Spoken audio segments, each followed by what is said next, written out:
Hello students, this is Mukesh Kumar, and as we discussed earlier in the last lecture about the scope or branches of management, we will have a small review. What are the main scope and objectives of the management? And the first, your planning, second, organizing, third, staffing, fourth, leading, that means leadership qualities, number five, control, number six, time management, and seven, motivation. So that means these are the basic qualities that we have to achieve or we have for a better management. So next topic we are going to study is the purpose of management.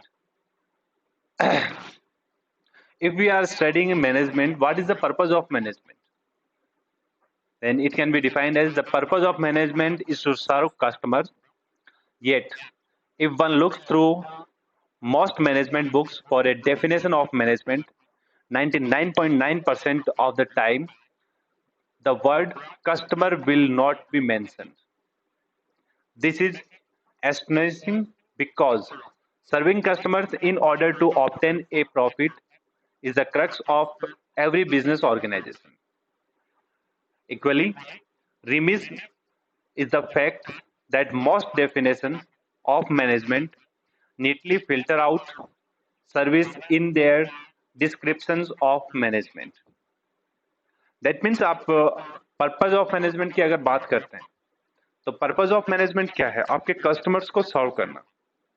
But mostly अगर हम देखते हैं तो 99% या 100% हम कह सकते हैं कि बस बहुत कम रेयर चांसेस में है कि जहाँ पे मैनेजमेंट में आपके कस्टमर्स को आप वैल्यू दी जाती है, जहाँ पे मैनेजमेंट की बुक्स हैं उनमें मैनेजमेंट की डेफिनेशन है। बट एक्चुअल अगर अपन देखते हैं तो अपना पर्पज है मैनेजमेंट का वो यही रहता है कि आप मैनेजमेंट क्यों कर रहे हैं। दैट मीन्स आपके ऑर्गेनाइजेशन में मैनेजमेंट की रिक्वायरमेंट क्यों है? मैनेजमेंट की रिक्वायरमेंट इसीलिए है ताकि अगर आप अपनी ऑर्गेनाइजेशन को अच्छे से मैनेज कर पाएंगे, आप अपना प्रोडक्ट है वो टाइमली कंप्लीट कर पाएंगे, और प्रोडक्ट अगर आप टाइमली कंप्लीट करेंगे तो वो आप अपने कस्टमर्स को दे सकते हैं। तो आपका कस्टमर है, उसी के लिए हम सारा काम कर रहे हैं। तो that means main purpose of the management is to serve the customers. Good managers constantly streamline their organization toward making a sale. In other words, good managers are needed to keep their organization on track by ensuring that everything that's being done is ethically geared toward providing what customers want. अच्छे manager हैं वो हमेशा इस चीज का ध्यान रखते हैं कि आपकी जो सेल है, जो आपकी आउटपुट है, जो आपको कस्टमर्स को प्रोवाइड करवानी है सर्विसेज और गुड्स, उन सबको हमेशा वो ध्यान में रख के चलते हैं ताकि किस तरह से हम हमेशा अपने ट्रैक पे बने रहें, किस तरह से हम अपनी जो सेल है उसको हमेशा अचीव करते रहें। तो वो उनकी कस्टमर्स की डिमांड है, उनको वो हमेशा एथिकली कंप्लीट कर सके। In this regard, a good manager is responsible for reducing waste and ambiguity, keeping costs down, and motivating others to do the same. तो एक अच्छा मैनेजर है वो हमेशा इस चीज को देखता रहेगा कि वेस्टेज है वो कम से कम हो, और आपका जो प्रोडक्ट है उसके लिए यूजफुलनेस कितनी हो सकती है, कॉस्ट हमेशा उसकी मिनिमम हो और प्रॉफिट है वो हमेशा अपने को मैक्सिमम मिलता है। तो इस तरह से अगर इन बातों का भी एक मैनेजर ध्यान रखता है तो वो हमेशा अच्छी क्वालिटी के प्रोडक्ट है वो अपने कस्टमर को प्रोवाइड करा सकता है, जिनकी वजह से हमेशा अपने को प्रॉफिट ही मिलेगा और अपने कस्टमर्स हैं उनमें अपने प्रोडक्ट के लिए फेथ कायम रहेगा। In the same vein, good managers regularly take educated risk and exercise good judgement, the basic of entrepreneurship. तो इसीलिए अगर उसको नॉलेज अच्छा है अपने मार्केट के बारे में, अपने कस्टमर्स के बारे में, तो वो हमेशा से रिस्क ले सकता है जो कि उसके नॉलेज में हो गए और उनको वो अच्छे से पहचानता है, और हमेशा उसके डिसीजन है, जजमेंटल डिसीजंस, वो अच्छे रहेंगे अपने ऑर्गेनाइजेशन के लिए या फिर एज ए एंटरप्रेन्योरशिप में। These risk include trying new things. क्या क्या रिस्क हो सकती हैं उसके अंदर? अगर मैनेजर के डिसीजंस अच्छे हैं तो वो नई चीजें हैं उनको ट्राई करने में नहीं हिचकिचाता, उन नई नई चीजें हैं वो ट्राई कर सकता है। Successfully adjusting to constant change, जो भी चेंजेस आ रहे हैं उनको धीरे धीरे वो उनको एडजस्ट कर सकता है। धीरे धीरे अपने प्रोडक्ट में कितने चेंजेस लाने हैं कितने नहीं लाने हैं उनको वो अच्छे से समझ सकता है। Developing subordinates, good manager aren't afraid of letting other people shine and in fact they encourage it. That means उनके जो सबऑर्डिनेट बहुत अच्छे से काम कर रहे हैं उनको वो हमेशा अप्रिशिएट करता है और उन्हें आगे आने का मौका देता है। कोई भी अच्छा मैनेजर होगा अगर उसके पास अच्छे टैलेंटेड सबऑर्डिनेट्स हैं तो वो उन्हें कभी भी उनके कंप्लीटली जो आउटपुट है जो उनकी एफिशिएंसी है उससे काम करने से नहीं रोकेगा। वो हमेशा उनको हेल्प करेगा कि अपना 100% आउटपुट वो दे सके और वो हमेशा यूजफुल रहेगा अपनी ऑर्गेनाइजेशन के लिए। Next, improving their own skills. एक अच्छा मैनेजर हमेशा अपनी स्किल्स है उनको इम्प्रूव करने की कोशिश करेगा, हमेशा अपनी स्किल्स है उनको डेवलप करेगा कि जितनी ज़्यादा वो स्किल्स में डेवलपमेंट ला सकता है उतना उसके ऑर्गेनाइजेशन के लिए वो बेनिफिशियल होता है। तो हमेशा एक अच्छा मैनेजर है वो इन सब चीज़ों के बारे में ध्यान रखता है और इन सब चीज़ों के बारे में वो हमेशा पॉजिटिव डिसीजंस ले सकता है। नेक्स्ट टॉपिक है अपना the need for management. What is the need for management?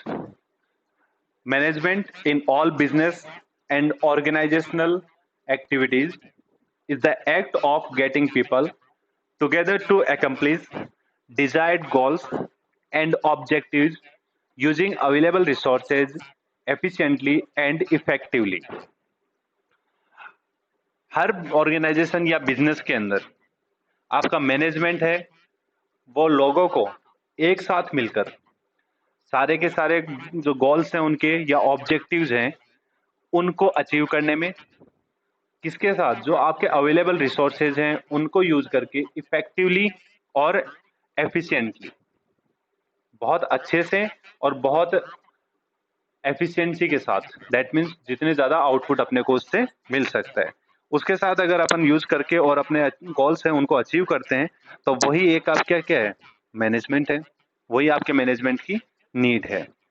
Since organisation can be viewed as systems, management can also be defined as human action, including design, to facilitate the production of useful outcomes from a system. Therefore, management is needed in order to facilitate a coordinated effort toward the accomplishment of the organization's goal. Management की need इसलिए है ताकि आपका coordinated effect means सभी का एक साथ मिला जुला इफेक्ट आपके किसी भी गोल को अचीव करने में काम आता है। तो उस चीज को काम में लेने के लिए हमें मैनेजमेंट की रिक्वायरमेंट है ताकि सारे मिलकर एक काम को या एक गोल को अचीव कर सके।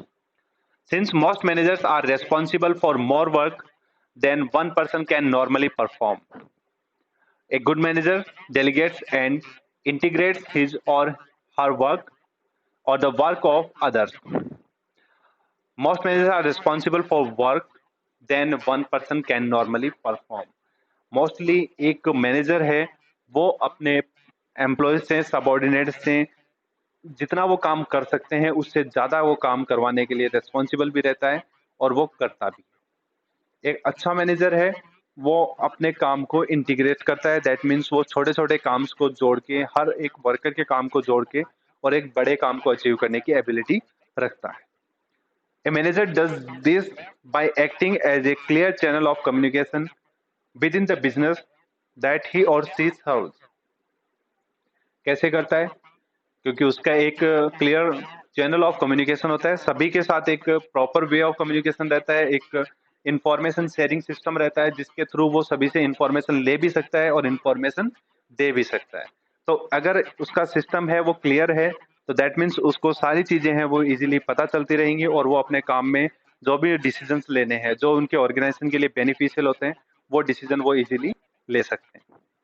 Good management is needed to inject motivation, creativity, discipline,